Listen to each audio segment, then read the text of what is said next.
Selamat pagi pemirsa, kembali bersama saya, Timotius Ivan Setiawan. Pada hari ini saya akan membahas mengenai COVID-19. Sebelum itu, saya akan menjelaskan apa itu COVID-19. COVID-19 terjadi pertama kali di kota Wuhan pada 20 Januari 2020. Siapa yang menyangka bahwa kegiatan-kegiatan yang sebelumnya kita lakukan di luar rumah, kini kita lakukan dari rumah. Selain itu, kita juga dituntut untuk dapat beradaptasi pada lingkungan saat ini. Apabila kita melihat berbagai berita yang ada di belahan dunia, khususnya di Indonesia, sekitar 237.000 orang terkena kasus positif COVID-19 dan 9.000 diantaranya telah dinyatakan meninggal dunia. Kemudian muncul pertanyaan di antara masyarakat, bagaimana protokol kesehatan pencegahan COVID-19 di Indonesia pada saat ini? Berdasarkan informasi dari Perhimpunan Dokter Paru Indonesia atau PDPI, masyarakat dihimbau untuk tetap mengikuti protokol-protokol kesehatan yang sudah ditetapkan oleh pemerintah, seperti mencuci tangan dimanapun dan kapanpun saat kita melakukan aktivitas. Lalu, apabila kita ingin keluar dari rumah dan melakukan kegiatan di luar rumah, baiklah kita menggunakan masker untuk melindungi diri dari virus corona. Kemudian masyarakat juga bisa menerapkan budaya untuk saling menjaga jarak. Tidak hanya itu, pemerintah juga melakukan berbagai macam penanggulangan untuk mengatasi kasus COVID-19 ini di Indonesia. Hari ini kita akan mewawancarai salah satu tokoh masyarakat yang akan dibawakan oleh Saudara Brian Owen. Kepada Saudara Brian Owen, dipersilahkan. Oke, sekarang saya sudah bersama dengan Ketua RT saya. Dengan siapa saya bicara? Bapak Febrianto. Panggilannya? Pak Febri. Oke, Pak Febri ya. Sekarang kan kita lagi menghadapi pandemi COVID-19 ini kan. Dan tentunya perlu diterapkan protokol kesehatan tentang untuk mencegah penyebaran virus ini kan.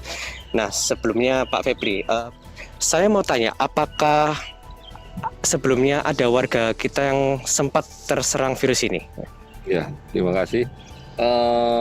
Untuk warga RT 3 RW 6 Kelurahan Jemur Wonosari, di tempat kita itu yang ada yang terinfeksi virus corona ini itu ada 2 orang.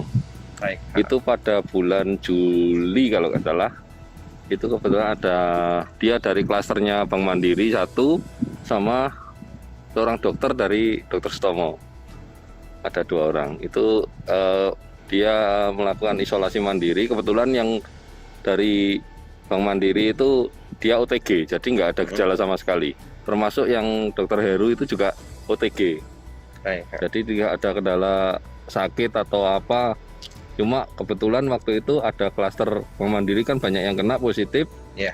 Terus di swab dia juga positif juga. Akhirnya dia melakukan isolasi mandiri. Jadi isolasi mandiri di rumah sini, nggak keluar ke rumah sakit. Untuk keluarganya sendiri sih alhamdulillah aman. Jadi nggak ada yang tertular. Kebetulan begitu tahu dia terinfeksi langsung dipindahkan ke rumah satunya, jadi aman. Dan untuk warga sendiri alhamdulillah nggak ada yang ikut tertular juga. Okay. Ya, baiklah Om Febri. Lalu untuk protokol kesehatannya untuk komplek kita ini Om, apakah sudah diterapkan protokol kesehatannya? Lalu bagaimana sistemnya, cara kerja sistemnya itu bagaimana Om? Ya, kalau untuk di tiap kelurahan itu kan ada tim satgasnya. Jadi dibentuk tim satgas untuk COVID ini namanya Satgas Kampung Wani Jogo Surabaya. Ya. Jadi ada 3 person atau 3 poin. Jadi Wani Jogo, Wani Sehat, Wani Ngandani, dan Wani Sejahtera. Mereka timnya yang bertugas untuk sosialisasi tentang bahaya-bahaya COVID, terus gimana protokol kesehatan yang harus dilakukan untuk warganya. Terus jika memang ada yang terkena, apa yang harus dilakukan. Terus termasuk koordinasi dengan pihak-pihak ketiga kayak kelurahan, puskesmas. untuk segala macamnya, untuk kayak bantuan atau mungkin permakanan jika ada yang kena. Nah, untuk RT kita sendiri kebetulan sini karena perumahan, jadi tidak seberapa banyak orang yang keluar. Baik. Untuk protokol kesehatannya kita sekedar sosialisasi, dan untuk kegiatan-kegiatan yang biasa kita melakukan kumpul-kumpul kayak acara 17-an, terus mungkin rapat-rapat RT itu kita tidak lakukan. Jadi semuanya dilakukan via WA.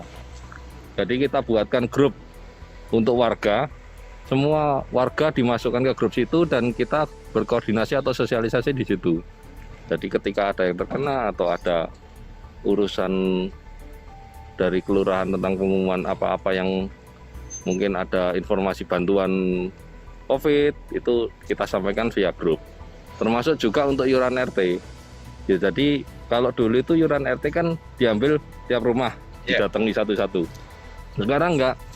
Jadi warga bisa transfer via rekening bank. Jadi kita enggak jarang lah ketemu langsung berinteraksi dengan sesama tetangga, ya interaksinya lewat WA untuk mengurangi resiko penularan jika memang dia mungkin terkena di kantornya atau di pas waktu keluar di pasar atau gimana. Paling enggak setidaknya mengamankan lingkungan rumahnya masing-masing. Mungkin itu yang kita lakukan. Baik, berarti melalui WA untuk memantau orang-orang sekitarnya ya. Oke, lalu untuk tentang protokol kesehatan ini, bagaimana sih responnya warga sekitar tentang protokol kesehatan ini? Apakah masih banyak warga yang melanggar apa tidak? Ya, alhamdulillah untuk warga kita ini kan termasuk orang-orang yang tahu dan berpendidikan lah. Jadi mereka sudah memahami dan secara sukarela ikut berperan aktif untuk menjaga atau melaksanakan protokol kesehatan ini. Jadi untuk pihak-pihak dari pengurus RT termasuk lebih mudah lah untuk menyampaikan. Baik. Mungkin berbeda kalau wilayah kampung atau mungkin kalau saya nggak boleh keluar nanti kerjanya gimana kan kebanyakan gitu. Ya. Kalau di sini alhamdulillah sudah mau. Ya memang ada 1-2 orang yang tetap keluar tapi paling enggak kan sekarang ya harus pakai masker. Itu sama bawa hand sanitizer. Nah, satu lagi untuk lingkungan kita itu yang paling susah adalah tempat ibadah karena kebetulan di RT 3 ini kan ada masjid. Ya. Nah, di situ kita himbau untuk dari pengurus takmir tetap sholat atau beribadah di tempat ibadah itu tetap bisa dilakukan, tapi harus ada protokol kesehatannya, termasuk jaga jarak. Ya. Dan setiap jamaah yang mau masuk disediakan bilik disinfektan dan termogan untuk dicek, disiram badannya, siapa tahu dari luar terkontaminasi.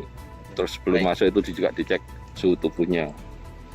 Mungkin itu yang sudah berjalan di sini. Gitu ya. Oke, terima kasih Pak Febri atas wawancaranya singkat. Sukses selalu dan tetap jaga kesehatan ya Pak. Ya, terima kasih. Demikianlah wawancara eksklusif saya bersama dengan Ketua RT saya. Terima kasih sebelumnya. Baik, terima kasih kepada Saudara Brian Owen dan Pak Febri. Jadi dapat kita simpulkan bahwa protokol di Indonesia sudah berjalan cukup baik, walaupun ada beberapa warga yang masih tidak taat dengan protokol kesehatan tersebut. Selain itu, kami juga mengundang beberapa narasumber, di antaranya Saudara Jeremy, Saudara Junita, dan Saudara Christian Yaska. Mereka akan menceritakan situasi mengenai COVID-19 di lingkungan mereka dan bagaimana pandangan mereka terhadap kasus ini. Saudara Jeremy, kami persilahkan. Ya baik, terima kasih Ivan. Menurut pendapat saya, virus wabah COVID-19 merupakan virus wabah mematikan yang memerlukan penanggulangan khusus dari pemerintah terkait protokol kesehatan. Oleh karena itu, masyarakat diimbau untuk mematuhi protokol-protokol kesehatan tersebut seperti menggunakan masker, menggunakan hand sanitizer, atau menggunakan face shield, dan juga terus berjaga jarak agar dapat mengurangi penularan virus COVID-19 tersebut. Masyarakat juga diimbau terus untuk berada di dalam rumah saja dan tidak melakukan hal-hal yang tidak penting di luar, sehingga penambahan jumlah kasus COVID-19 ini dapat berkurang dan tidak terus bertambah. Di lingkungan tempat saya berada sendiri terdapat berbagai macam penanggulangan yang dilakukan oleh masyarakat setempat, antara lain melakukan disinfektan terhadap setiap kendaraan yang keluar masuk perumahan dan selalu menggunakan masker dimanapun dan kapanpun mereka berada. Masyarakat setempat diimbau untuk selalu memiliki tanggung jawab yang besar agar penularan tidak terus bertambah di lingkungan sekitar tempat saya berada. Sekian informasi dari tempat saya berada. Terima kasih. Baik, terima kasih kepada Saudari Jeremy. Kemudian untuk narasumber selanjutnya, Saudari Junita, dipersilahkan. Oke, terima kasih Ivan atas waktunya. Jadi di lingkungan saya ini selama pandemi corona masih banyak tetangga yang berkeliling atau berbincang satu sama lain. Bahkan masih ada anak-anak yang keluar untuk bermain. Tetapi baru akhir-akhir ini saja tetangga di sebelah rumah saya satu keluarga terkena corona. Nah, dari hal itu tetangga-tetangga yang dulunya sering berbincang satu sama lain itu jarang terlihat. Bahkan anak-anak pun juga meminimalkan untuk bermain. Nah, karena hal itu lingkungan di rumah saya ini menjadi sepi. Nah, dari hal-hal tersebut saya menyimpulkan pendapat saya kalau nanti Indonesia ini sudah dalam keadaan new normal, masyarakat itu belum tentu mau berdekatan satu sama lain, atau tidak akan sama seperti pada saat corona ini belum menyebar. Tapi tidak dipungkiri juga jika masyarakat mengabaikan protokol kesehatan yang sudah diterapkan oleh pemerintah. Jadi untuk Anda semua, sebagai penanganan terhadap virus corona atau yang dinamakan COVID-19 ini, tolong jangan mengabaikan protokol kesehatan yang sudah diterapkan oleh pemerintah. Dengan sadar akan diri sendiri untuk memakai masker. Karena dalam hal memakai masker ini, masyarakat banyak sekali yang mengabaikan hal tersebut. Lalu kita juga harus mencuci tangan kita dengan bersih agar kuman-kuman itu bisa hilang. Dan juga kita juga harus menjaga jarak aman, ya kurang lebih 2 meter mungkin. Nah, karena semua hal itu, semua penanganan itu untuk kebaikan kita semua, terlebih lagi untuk diri kita sendiri. Segitu dari saya. Terima kasih. Baik, terima kasih pada Saudari Junita. Kemudian untuk narasumber terakhir kami, yaitu Saudara Christian Yaska, dipersilahkan. Terima kasih Ivan untuk waktunya. Perkenalkan, nama saya Christian Yaska dan hari ini saya akan memberitahu Anda seputar informasi mengenai kondisi lingkungan saya dan pendapat saya mengenai COVID-19. Pertama, banyak tetangga yang justru mengurung diri pada saat pandemi ini berlangsung pada awal-awal, tepatnya pada bulan Maret hingga Juni. Namun pada bulan Juni mulai banyak tetangga saya yang mulai melanggar protokol ini karena pertama, mereka merasa bosan di rumah sehingga mereka keluar, dan yang kedua ada protokol baru dari pemerintah yang bernama new normal yang membolehkan masyarakat pergi ke tempat umum seperti mal dan restoran untuk membeli makanan atau refreshing dengan syarat mereka harus menggunakan masker dan face shield sebagai alat untuk mencegah COVID masuk ke badan mereka. Hal ini mulai berubah pada saat awal Agustus, di mana salah satu warga di perumahan saya terkena COVID-19 dan mengharuskan mereka sekeluarga dikarantina di rumah. Nah, semenjak itu banyak sekali tetangga saya yang tidak lagi keluar rumah dan tetap berada di rumah karena takut terjangkit COVID yang ada di perumahan saya. Tetangga saya yang dulunya bepergian keluar masuk, sekarang saya tidak mendengar lagi mereka keluar rumah. Sampai September ini belum ada tetangga saya yang berani keluar rumah yang saya lihat sih.